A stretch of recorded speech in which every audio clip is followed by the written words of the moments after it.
Ungkap India bisa mendarat di bulan, RI jauh ketinggalan. Sejarah baru telah ditorehkan India pada Rabu, tanggal 23 Agustus tahun 2023. Lewat pesawat ruang angkasa CHANDRAYAAN-3, India sukses menjadi negara keempat di dunia yang melakukan pendaratan wahana antariksa di bulan, setelah Amerika Serikat, Uni Soviet, dan China. Bahkan, pencapaian ini juga berhasil mencatatkan rekor dunia bagi India sebagai negara yang pertama kali mendarat di kutub selatan bulan. Berkat pencapaian itu wajar apabila masyarakat India menyambut kabar itu dengan riang gembira. Namun, di sisi lain keberhasilan itu harus menjadi pertanyaan reflektif bagi Indonesia. Perlu diketahui, India dan Indonesia sama-sama negara yang merdeka di kurun 1940-an. Indonesia merdeka tahun 1945, sedangkan India baru diberi kemerdekaan 2 tahun setelahnya. Sedangkan dari segi sosial kedua masyarakat pun tidak jauh berbeda. Lalu, dari beberapa kemiripan ini, kenapa India bisa lebih dulu pergi ke bulan? Tak ingin jadi penonton.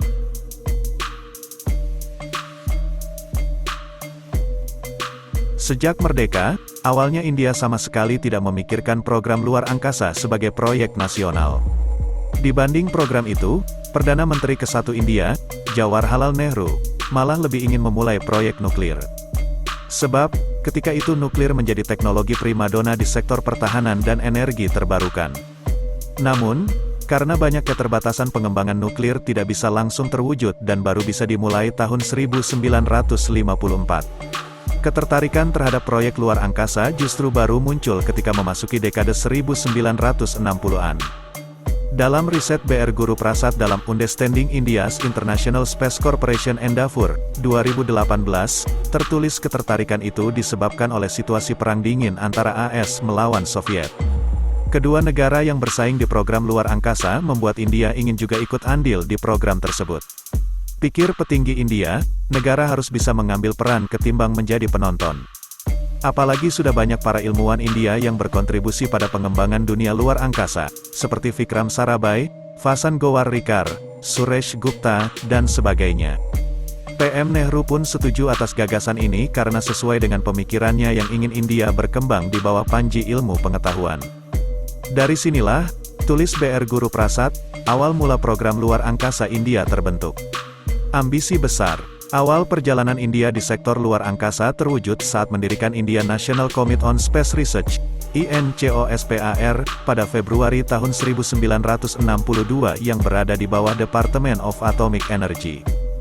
Ketika itu proyek pertama INCOSPAR adalah perumusan lokasi penerbangan roket global. Pasalnya, dalam penelitian lanjutan baru diketahui bahwa India menjadi lokasi paling strategis untuk peluncuran roket. Alhasil, karena tidak mau menjadi penonton saja, India bergegas mendirikan fasilitas peluncuran roket bernama Tumba Equatorial Rocket Launching Station, TERLS, pada tahun 1963. Kelak, TERLS menjadi tempat peluncuran roket andalan India dan negara lain. Ajay Lele dalam India's Policy for Outer Space, 2016, menyebut, menariknya proyek ini didanai oleh AS dan Uni Soviet. Artinya, pada titik ini India telah menunjukkan bahwa sudah seharusnya penelitian luar angkasa dilakukan sebagai alat kolaborasi internasional yang dilakukan untuk tujuan lebih besar, yakni kemaslahatan umat manusia.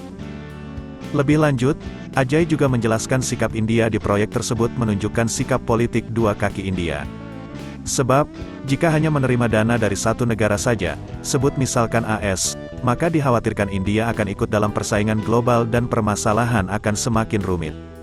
India tidak tertarik untuk bersaing dengan negara-negara maju secara ekonomi dalam eksplorasi bulan, planet, atau penerbangan luar angkasa.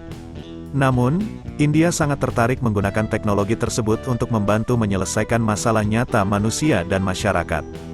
Bagi India hal ini memiliki signifikansi ekonomi dan sosial, kata Vikram Sarabhai, Bapak Luar Angkasa India. Dari sinilah, India memulai lompatan jauh dibanding negara-negara seusianya. Saat Indonesia di tahun 1960-an masih ribut soal ambisi politik dan pergantian kekuasaan, maka India sudah sukses bermain di luar angkasa. Sejak itu, India sudah turut serta dalam pengembangan peluncuran satelit Sputnik 1967 dan Apollo 1969. Bahkan, Pemerintah India sudah membentuk Badan Antariksa Independen menggantikan INCOSPAR, yakni Indian Space Research Organization, ISRO, pada 1967. Berkat pembentukan itu pengembangan antariksa India semakin melaju cepat. Meski begitu, bukan berarti proyek ini berjalan tanpa kritik. Tidak sedikit orang mengira bahwa PM India ketika itu, Nehru dan dilanjutkan Lal Bahadur, ingin melakukan politik mercusuar. Sebab, pemerintah lebih memilih berupaya menggelontorkan dana besar untuk luar angkasa dibanding mengatasi permasalahan sosial kala itu, yakni kemiskinan. Namun, upaya kritik itu pada akhirnya tidak bisa menghentikan langkah pemerintah. Faktanya India tetap menggarap proyek luar angkasa. Lagi-lagi politik dua kaki India sukses mengantarkan India. Masih mengutip paparan Ajay, sepanjang dekade 1970-an ISRO mendapat investasi besar dari Soviet dan AS untuk pengembangan luar angkasa. Investasi itu bukan hanya soal dana, tetapi juga transfer ilmu pengetahuan. Semua itu lantas dialihkan tidak hanya untuk proyek roket itu sendiri, tetapi juga peningkatan teknologi luar angkasa guna pembangunan komunikasi, meteorologi, dan sumber daya alam. Seluruh upaya itu pada akhirnya membuahkan hasil. Pada 1975, India sukses meluncurkan satelit pertama karya anak bangsa. Lalu, 5 tahun kemudian sukses meluncurkan roket pertama buatan India. Hingga akhirnya semua upaya ilmuwan India yang tak kenal lelah itu membuahkan hasil saat roketnya berhasil mendarat di bulan pada Rabu, 23/8. Berkat keberhasilan itu, mengutip Times, India bakal menjadi primadona dan mitra strategis negara lain untuk pengembangan luar angkasa. Sebab, ISRO besutan India memiliki kebijakan berbeda, menawarkan harga murah, tetapi kualitas teknologi tidak murahan. Sejak mengembangkan proyek antariksa, India diketahui memanfaatkan seluruhnya pada kemampuan dalam negeri, dari mulai merekrut ilmuwan cerdas dan peralatan. Alhasil, kemampuan antariksa yang selama ini dikerjakan NASA dengan harga mahal, bisa dipatahkan oleh India yang bisa menggarapnya secara murah. Lalu, bagaimana dengan Indonesia? Tampaknya program antariksa tidak menjadi proyek strategis. Memang, Indonesia sudah punya lembaga penerbangan dan antariksa nasional, LAPAN, sejak 1963, tetapi nampaknya proyek pendaratan di bulan bukan menjadi tujuan besar, bahkan barangkali belum pernah dipikirkan. Cuti.